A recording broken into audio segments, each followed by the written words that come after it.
Hello, students. Hope you are fine and doing great. Now our maths exam is over, and we are now at the age of we have to prepare well for the next exam that is of your English. Okay, we have to well prepare. Now here I'm going to share some important strategy. The strategy which you have to follow for 4 days. इन 4 दिनों में आपको strategy follow करनी ही करनी है, ठीक है।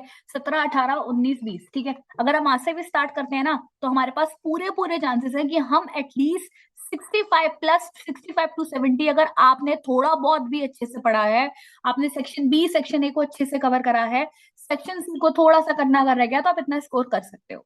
तो मैं आपको स्ट्रैटेजी जो बताऊंगी वो स्टेप बाय स्टेप बताऊंगी, ठीक है। जहां पे मैं आपको सबसे पहले आज एक इंपॉर्टेंट पॉइंट, जो कोई भी पेपर उठा के मैं आपको समझाऊंगी कि भाई जब आप कोई भी चैप्टर स्टार्ट करोगे तो आपको क्या चीज इंपॉर्टेंट रखनी है, ठीक है। तो यहाँ पे अगर मैं आपसे बात करूं कि यहाँ पे आपके सबसे पहले जो लेटर्स होते हैं, ठीक है, मैं इसको रब कर देती हूँ।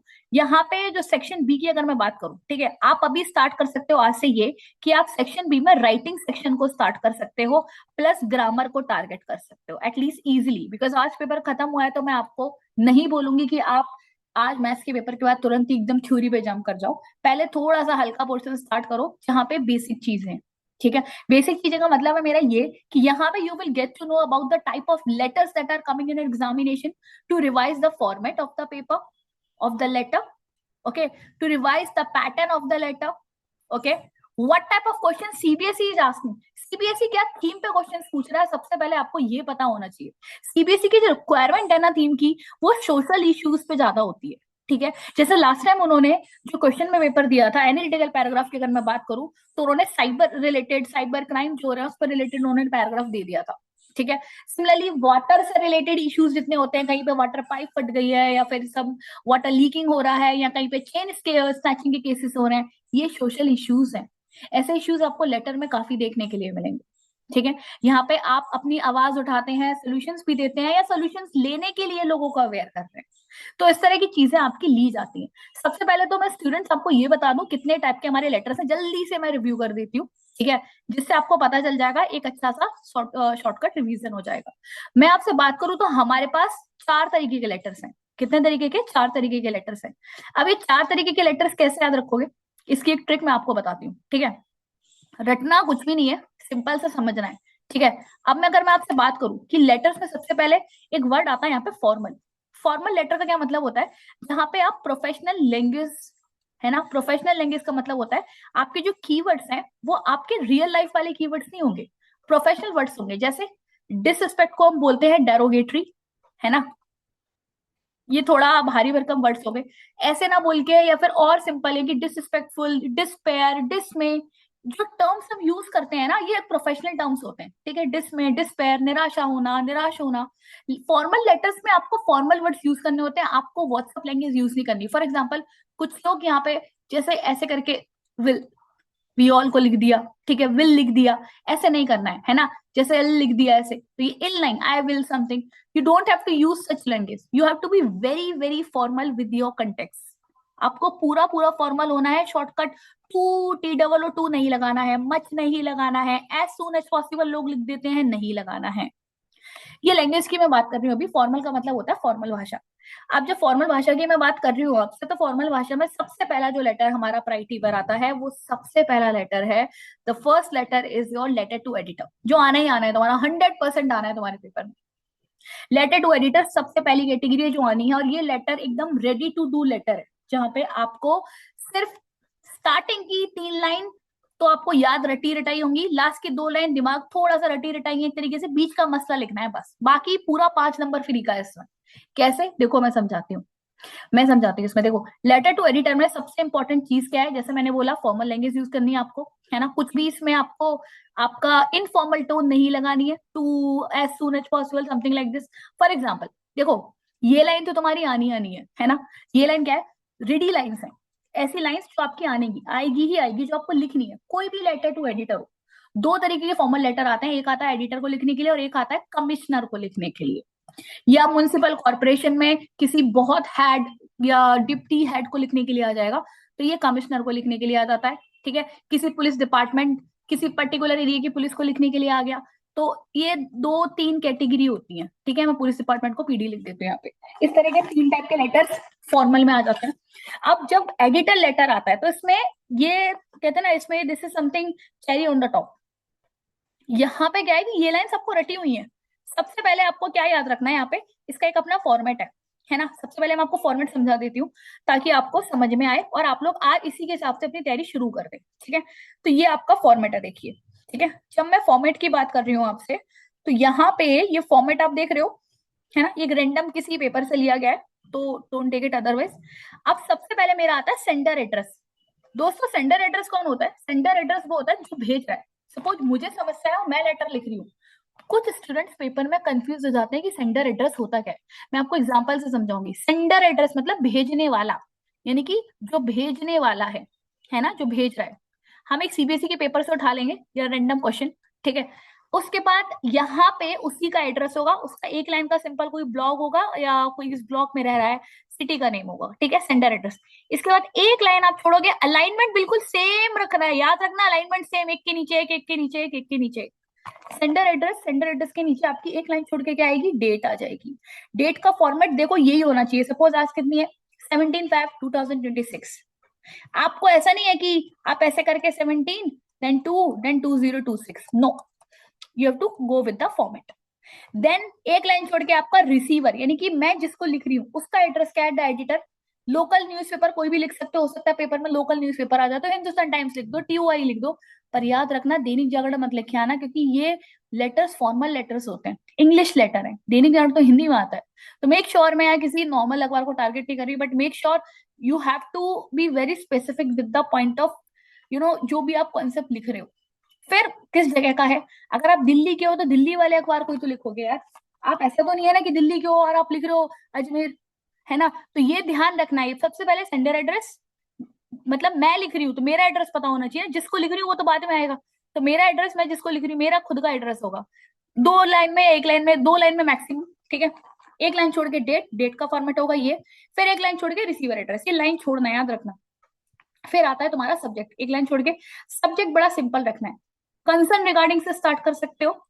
कंसर्न रिगार्डिंग, जैसे जो भी इश्यूज दे रखे हैं बता दो, या awareness, request to aware, concern regarding, ऐसे करके ये छोटे छोटे फॉर्मेट।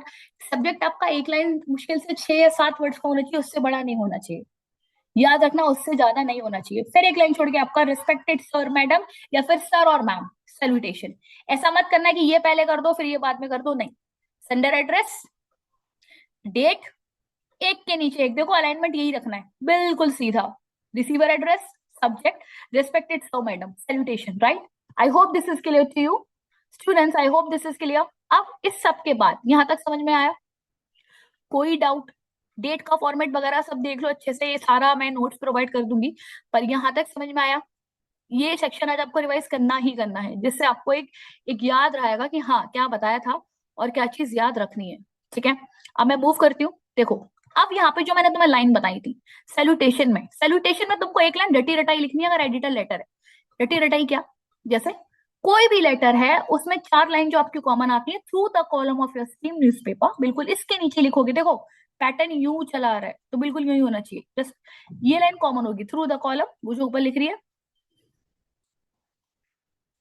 है ना, column of your stream newspaper.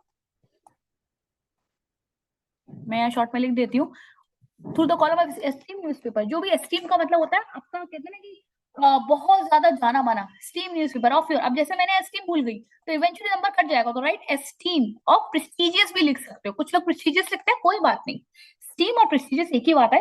Prestigious newspaper, I would like to draw the attention, I would like to draw the attention. देखो पैटर्न एक के नीचे एक होगा, लाइन को I would like to draw the attention of concern authorities towards the issue of this and this. तो ये 3 line में मेरा आ जाएगा इतना। और फिर उसके बाद में 2 लाइन में जो भी मैं प्रॉब्लम बताऊंगी, तो देखो सबसे पहले ये लाइन तो रटी रटाई है तो इसमें लिखी रही है ऊपर, है ना, जो मैंने आपको बताई ऊपर मैंने दिखाया था आपको, अभी एक बार फिर दिखा दूंगी। तो esteemed newspaper, I would like to draw through the column of esteemed newspaper, I would like to draw the attention of concerned authorities towards the problem of। आप बाकी का जो उसका कंसर्न है, जो प्रॉब्लम है, वो आप क्वेश्चन से उतार दोगे, वो आपको क्वेश्चन से उतार देना इंट्रोडक्टरी पैरा में। इंट्रोडक्टरी पैरा तो रटा रटा है, तो यहाँ तक तो आपको सारा रटाया हुआ मिल जाए, यहाँ के तो नंबर फ्री के होने चाहिए, तो लिखना ही लिखना है। अब आता है इसमें इन्फॉर्मेशन। अब जो समस्या है उसके बारे में थोड़ा बहुत तो बताओगे। मैं आपको एक सजेशन दूंगी, जब भी आप किसी इंफॉर्मेशन को बताते हो तो पीछे, कॉपी के पीछे रफ जगह है या रफ पेज, मतलब कोई ऐसा पेज, साइड से कॉलम, एक ना प्रिंट बना लो कि मैं पहले ये चीज बताऊंगा, दूसरी ये चीज बताऊंगा, तीसरी ये बताऊंगा, फिर कंक्लूड कर दूंगा लास्ट में। तो यानी कि इंट्रोडक्टरी पैरा तुम्हारा 3 लाइन का हो गया, ये 3 लाइन का कर दो, ये 2 लाइन का कर दो, 3 3 2, ये पैटर्न रखो। क्योंकि वर्ड लिमिट में मेरी 120 है, इंट्रोडक्टरी पैरा तो सेम है ही। इंफॉर्मेशन पैराग्राफ में आपको उस जो भी प्रॉब्लम है ना, उसका या तो कॉजेज बताओ, उसमें किस वजह से हो रही है। सपोज चेन स्नैचिंग के केसेस हो रहे हैं, तो चेन स्नैचिंग के केसेस किस टाइम पे हो रहे हैं, ठीक है, कौन रिस्पॉन्सिबल है, अगर अगर वो हो रहे हैं तो उन केसेस से किसको इम्पेक्ट पड़ रहा है ना, क्यों, क्या, कैसे, क्यों, वाई, व्हाट, वेयर, ये 3 तो तुम्हें करना है। Why, what, where and how the things are happening, ये आपको किसमें बताना है, इन्फॉर्मेशन देनी है। क्या हो रहा है, कैसे हो रहा है, क्यों हो रहा है, क्या हो रहा है, कैसे हो रहा है, ये बताना है इसमें, ठीक है। हम लोग कंफ्यूज हो जाते हैं कि मैं क्या बताना है, क्या हो रहा है, क्यों हो रहा है, कैसे हो रहा है, ये बताना होता है, ठीक है। कंक्लूडिंग में उस समस्या का, अगर याद रखना क्वेश्चन में ये पूछता है कि आप सजेशन दो, तो आप वहां पे लिखोगे कि हम ऐसा कर सकते हैं, हम एक टाइम पे हम पुलिस को बुला सकते हैं, या फिर हम उस टाइम पे अपने सॉल्यूशन क्वेश्चन के हिसाब से प्लान रखोगे। वो तो मैं पहले से अपने एक रफ पेज में बना कर लिख लेना कि मैं ये सॉल्यूशन देखूंगा, ये लिखूंगा, डायरेक्टली मत जंप करना।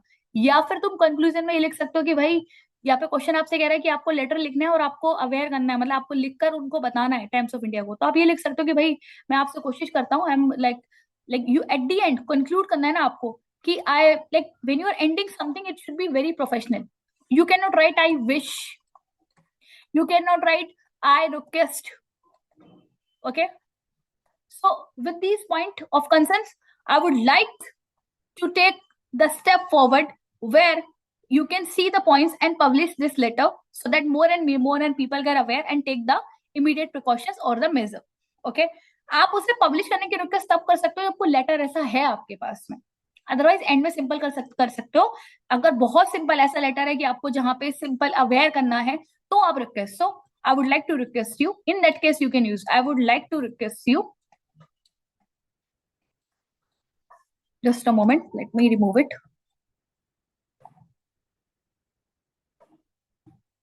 इन दैट केस अगर आपको एंडिंग देनी है इसमें, तब आप लिख सकते हो I would like to request you to aware, क्योंकि अवेयरनेस, अवेयर करना है किसी को तो आपको बताना पड़ जाएगा उसमें। Just a moment, let me, I would like to request you to take immediate measure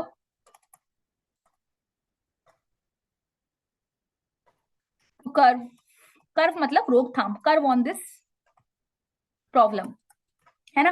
simple इतना लिख दो, आप उसको फोर्स नहीं कर सकते कि पब्लिश कर हमारा, आप अवेयर करना चाह रहे हो, अवेयरनेस के ऊपर कोई क्वेश्चन है, तो आप उससे ऐसे ऐसे लिख सकते हो, I would like to request you to take immediate measure to curb on this problem at the earliest. उसको ऑर्डर नहीं दोगे as soon as possible, at the earliest, है ना। थोड़ा handwriting you try to understand the same, I would like to request you to take immediate measure to curb on the problem at the earliest, thanking you, yours sincerely नाम। Concluding statement में thanking you भी आएगा, याद रखना, thanking you and then आपका नाम, ठीक है। तो बॉडी में क्या क्यों कैसे हो रहा है, उसका कोई सुझाव है आपके पास तो आप दीजिए। समझ में आया। आप ऐसे लेटर्स की आज प्रैक्टिस कर सकते हो, ऐसे क्वेश्चंस निकालिए, इस तरह के क्वेश्चंस देखिए। और अगर ये लेटर किसी कमिश्नर को लिख के आ गया, तो आप यहाँ पे थ्रू द कॉलम नहीं लिखोगे, तो आप सीधे अपना नाम बता दोगे यहाँ पे आप बताओगे, लेट मी शो यू। जब आपने यहाँ पे ये बता दिया, एड्रेस पूरा लिख दिया, उसके बाद आप कैसे करोगे, यहाँ पे आपका नाम दे रखा होगा कोई ना कोई, I Raj of Sitaram colony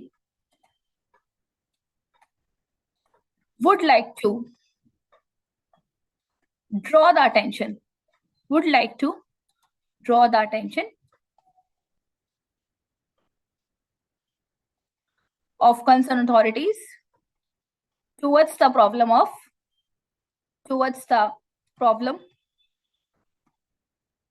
concern authorities का जो भी नाम दे रखा है आप उसको लिख सकते हो, towards the problem of that.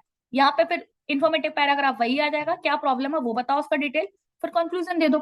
यहाँ स्टार्टिंग इंट्रो थोड़ा बदल जाएगा, बिकॉज यहाँ पे लेटर आप किसी एडिटर को नहीं लिख रहे। आई राज ऑफ सीताराम, या फिर जो भी आप जहां से, अगर आपका सिटी का नाम दे रखा है I Raj belong to Delhi, would like to draw the attention of this and this, जो भी प्रॉब्लम है, ठीक है। तो आपको यहाँ पे बताना पड़ेगा, क्वेश्चन के हिसाब से वेरी करेगा, क्या क्वेश्चन है आपका, क्या वो बताना चाह रहा है, वो चीज आपको मेंशन करनी पड़ेगी।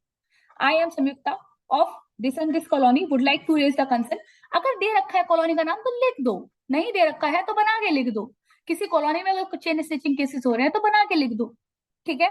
आई Sawant of this and this colony would like to raise the attention of the concern authorities of the department that the increasing और rising cases of, rising keyword मैंने देखो यहाँ लगाया ना formal, but rising cases of chain stitching in a colony, क्योंकि आपकी particular colony में हो रहा है ना, एक ग्लोबल लेवल पे या स्टेट लेवल पे सिटी लेवल पे तो नहीं है ना, तो इसलिए आपको यहाँ पे आए जो भी आपका नाम है और आपकी कॉलोनी का नाम लिख दो, ठीक है।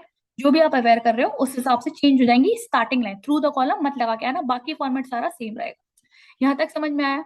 यहाँ तक कोई डाउट किसी को इस चीज को? ये लेटर का फॉर्मेट आपका मैक्सिमम सभी लेटर में सेम रहेगा, बस नीचे की डेजिग्नेशंस बदल जाएंगी, नीचे वाली जो है योर सिंसियरली की जगह यहाँ पे योर फेथफुली आ जाएगा, ठीक है।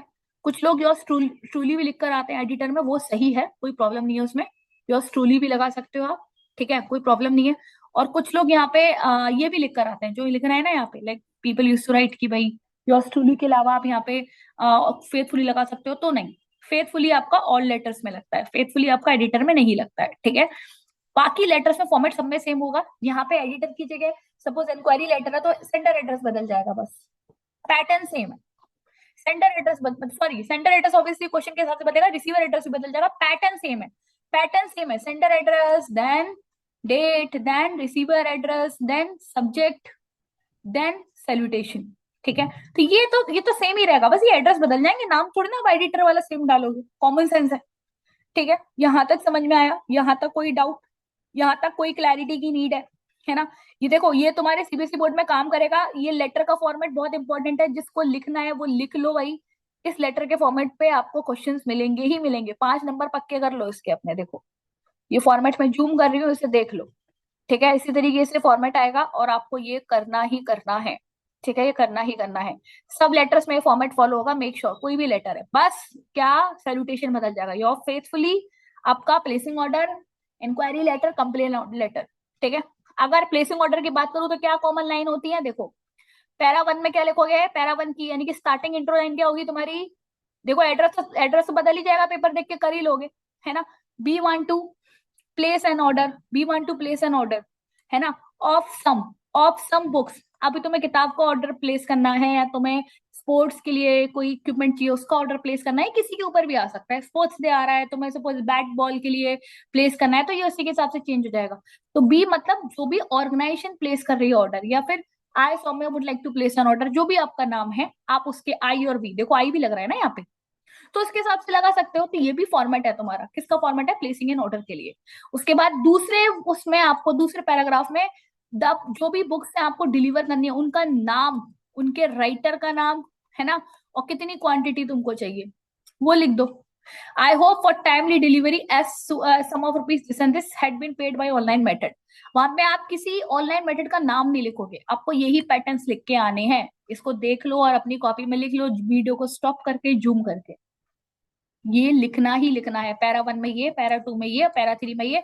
उसके बाद थैंकिंग यू तो सब में आना ही है, एंड में जब एंडिंग दोगे, है ना, थैंकिंग यू तो आना ही है। और उसके बाद क्या लिखोगे, योर्स फेथफुली, है ना, नीचे आ जाएगा, नीचे आता जाएगा, मैंने एक पे बराबर लिख रही हूँ, जस्ट नीचे आएगा। अलाइनमेंट सेम रहेगा, देखो अलाइनमेंट क्या रहेगा तुम्हारा, सेम रहेगा, तुम्हें अलाइनमेंट में गड़बड़ी कुछ भी नहीं करनी है, ये याद रखना, अलाइनमेंट में कुछ भी गड़बड़ी नहीं होनी चाहिए तुम्हारी। ये फॉर्मेट है ना, देखो ये फॉर्मेट यही रखोगे, फॉर्मेट में गड़बड़ी कर दी तो फिर नंबर गया, फिर तो नंबर गया, वो गलती नहीं करनी है फॉर्मेट में कुछ भी। अलाइनमेंट बिल्कुल सीधा होना चाहिए, कोई पैराग्राफ चेंज नहीं करना, कोई इधर उधर से स्टार्ट नहीं करना, कोई पैराग्राफ चेंज नहीं करना, कोई इधर उधर से स्टार्ट नहीं करना, कोई नीचे वाली लाइन से स्टार्ट नहीं करना, एक के नीचे एक, एक के नीचे एक, ठीक है, समझ में आया? तो ये प्लेसिंग एंड ऑर्डर के लिए भी यही फॉर्मेट हो गया आपका, ठीक है, ये आज हो जाना चाहिए। प्लेसिंग एंड ऑर्डर के लिए मैंने लाइंस बता दी, है ना, कोई भी ऑर्डर है प्लेस करना है आपको, ये लाइंस पंच लाइंस है, इन्हें बोलते हैं पंच लाइंस, तो आप यूज कर सकते हो। उसके बाद आपकी कुछ लाइंस है, जैसे कि यहाँ पे complain letter. Complain letter complain के लिए होता है, तो यहाँ पे कंप्लेन जब करते हो तो आप दुर्भाग्यवश वहां पे रिग्रेट करते हो। We regret to inform you that the product be perform. Pattern सारा वही है जो पहले बताया अभी, sender address, date, receiver address, subject. Respected की जगह sir ma'am, dear sir ma'am लगा सकते हो, दैट्स फाइन, वो प्लेसिंग में भी लग जाएगा। और फेथफुली थैंकिंग यू तो लगना ही है, your faithfully and thanking you. Yesterday something, कोई भी तुम्हारी टीवी की स्क्रीन काम नहीं कर रही है, कुछ भी है, तो पहले अपना इशू बताओ, इंट्रो दो प्रॉब्लम का, इंट्रो ऑफ प्रॉब्लम। फिर प्रॉब्लम कैसे हो रही है, किस किस एरिया में हो रही है, रिमोट में हो रही है, स्क्रीन में हो रही है, स्क्रीन के अंदर किसी और पार्ट में हो रही है, लैपटॉप के मदरबोर्ड में प्रॉब्लम है, ये सब चीजें आपको यहाँ बताना है। और आप ये रिक्वेस्ट करोगे, आप इसे रिप्लेस कर दो या फिर हमारा प्रोडक्ट का जो फंड है वो रिफंड कर दो।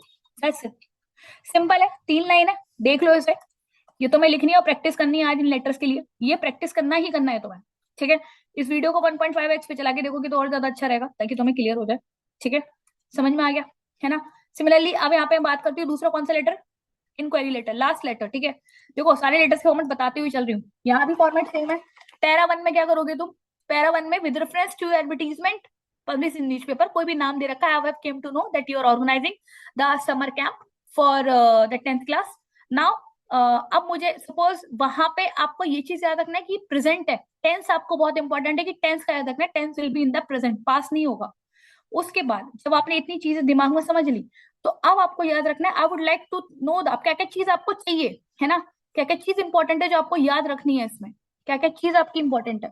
तो यहाँ पे जो जो इंपॉर्टेंट है इस लेटर में, इंक्वायरी लेटर में, वो इंपॉर्टेंट है कि आप क्या टाइमिंग है, सपोज जो आपका एडवर्टीजमेंट है, ठीक है, you are organising the camp और summer camp, then what is the timing of the camp, how many teachers are there, what is the schedule, what is the transportation facility। तो उनको आप इस तरीके से पॉइंट में, timing, schedule, transportation facility, holidays कितनी मिलेंगी इसमें, पूरे इस प्रॉपर क्या कहता है कैंप के द्वारा, whatever the we are going to do. तो ये मोटी मोटी जानकारी आप ऐसे यहाँ लिख सकते हो, टाइमिंग क्या होगी, स्केड्यूल क्या होगा। तो पैरा 1 के बाद पैरा 2 में डिटेल आ जाती है थोड़ी सी, है ना, तो घबराना मत, ये कैसे है, ठीक है। उसके बाद तीसरे पैराग्राफ में मतलब उस कोर्स की फीस क्या है, एलिजिबिलिटी क्या है, ये सब। तुम कोई भी कोर्स खरीदते हो सपोज किसी भी कोचिंग से, तो तुम पहले पता करते हो ना कैसी फैकल्टी है, कितना प्राइस है, कितनी ड्यूरेशन का है, एलिजिबिलिटी क्या है, स्कॉलरशिप है कि नहीं, है ना। तो तुम ऐसी प्रॉब्लम जो फेस करते हो, तो वो सेम चीज आपको यहाँ भी तो उसी तरीके से लिखनी पड़ेगी ना। तो यहाँ लिख दो, लास्ट में आके उनको लिख दो कि भैया जल्दी से जल्दी रिप्लाई कर दो, at the earliest, as soon as possible नहीं, they are not our servant, so you can write at the earliest so that I can, ताकि मैं आपके पास विजिट कर सकूं, सिंपल। तो ये लाइंस आपको याद रखनी है। और प्लेसिंग इन ऑर्डर में भी ना, जब आप प्लेस करते हो तो आपको टेबलर फॉर्मेट बनाना होता है, जो भी आपको क्वांटिटी चाहिए, जो भी आप चाहते हो, the books to be delivered that particular are, writer के नाम, कितनी क्वांटिटी चाहिए, कोई भी चीज आपको चाहिए, you have to mention the, तो ये टेबल बना के, ठीक है, बुक नेम, राइटर नेम, है ना, और द क्वांटिटी यू रिक्वायर। यहाँ पे भी टेबल आता है एक छोटा सा, 1 2 3 1 2 3 1 2 3। I hope this is clear to you, है ना। तो ये पैटर्न आपको याद रखना है, आज आप ये कर सकते हो, आज के लिए आप ये सब कर सकते हो। Is it clear, is it clear to you, any doubt till here?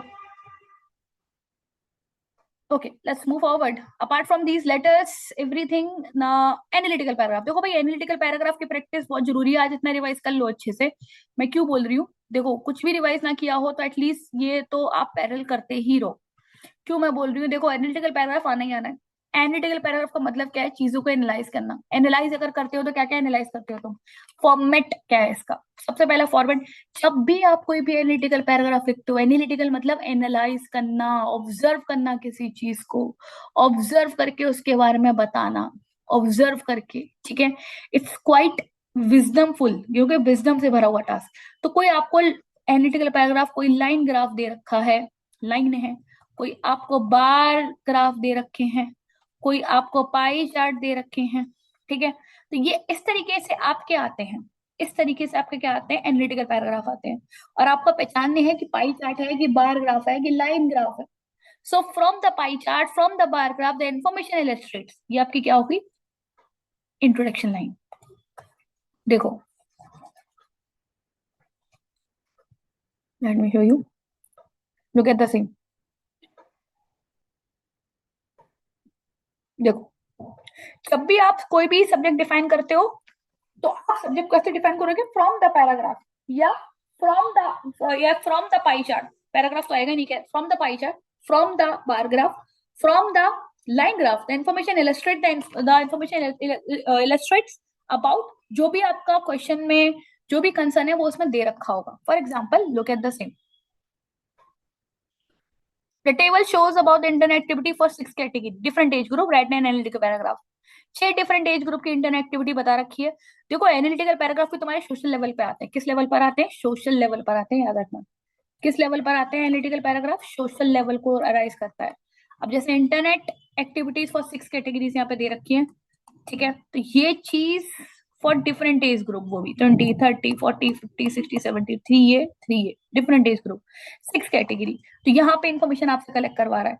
तो ये टेबल है, ग्राफ तो पाई चार्ट तो है नहीं, बार ग्राफ तो है नहीं, तो गिवन टेबल सजेस्ट है इंटरनेट एक्टिविटी। तो ये तो क्वेश्चन से ही लिख दोगे ना, ये तो क्वेश्चन से ही लिख दोगे, है ना, डिफरेंट एज ग्रुप। उसके बाद अब यहाँ पे क्या शो कर रहा है, सबसे पहले टेबल में सबसे ज्यादा वाला डेटा बताओ या सबसे कम वाला। सबसे कम वाले से बताओगे तो सबसे लास्ट से पहुंचोगे, सबसे पहला बताओगे फिर सबसे लास्ट में सबसे कम वाला बताओगे। तो ये तो वैसा वर्षा है।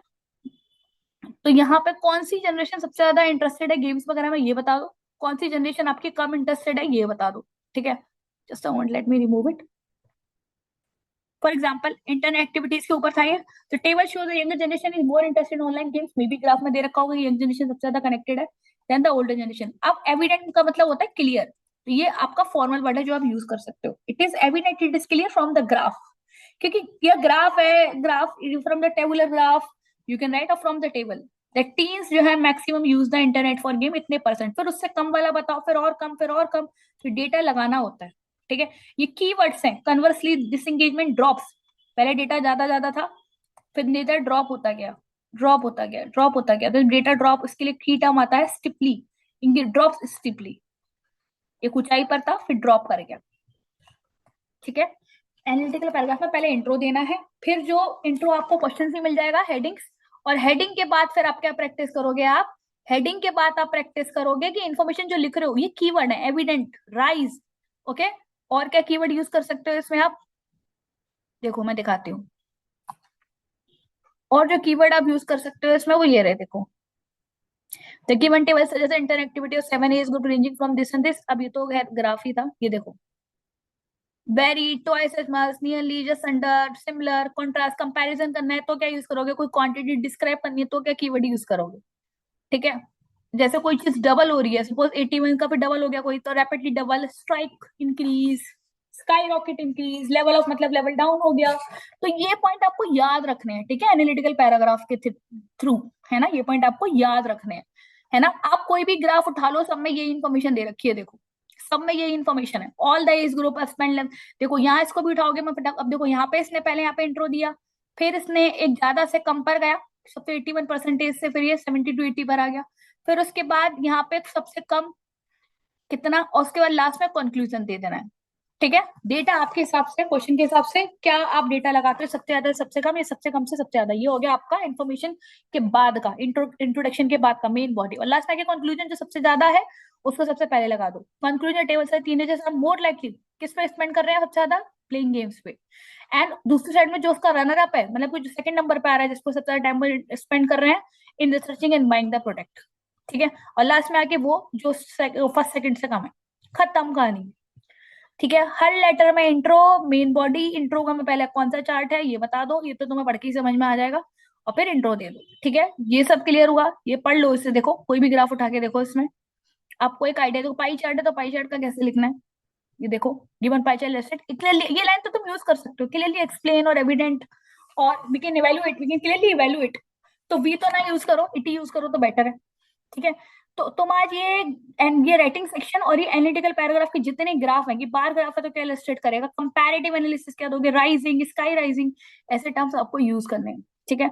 इन टर्म्स को आप अप्लाई कर सकते हो, यूज कर सकते हो अपने आंसर्स में। जैसे आप पढ़ोगे, देखो ये मैं लगा रखा है, इसको आप रीड करो, ये देखो कैसे इन्फॉर्मेशन को अरेंज करा है इसने, है ना। ये कोई ग्राफ है, अभी ग्राफ कैसे, लाइन ग्राफ है, पहचान में आना चाहिए आपको, ठीक है। आप ग्राफ ही पहचान पाओगे तो कैसे करोगे, the graph show the birth and rate from this and this, since आप यहाँ पे डेटा है, डेटा को एनालाइज करना है पहले। The birth rate remain more than the date, अब बर्थ रेट ज्यादा रहा है, डेथ रेट ये है, बर्थ रेट ये है, तो बर्थ रेट बढ़ रहा है, रेंटी रेट में सबसे ज्यादा है, and then what happened, then the death is there until which year? You can see 2021 और 2041 से लेके 2061 के बीच में है ये, और मे बी ऑन 2041 पे ज्यादा क्लियर दिख रहा है। ये आपको उस हिसाब से अरेंज कर देनी है information, that's it. I hope this is clear to you, जितना मैंने सेक्शन बी में बताया। कल हम ग्रामर पोर्शन करेंगे, till that just keep it here, thank you.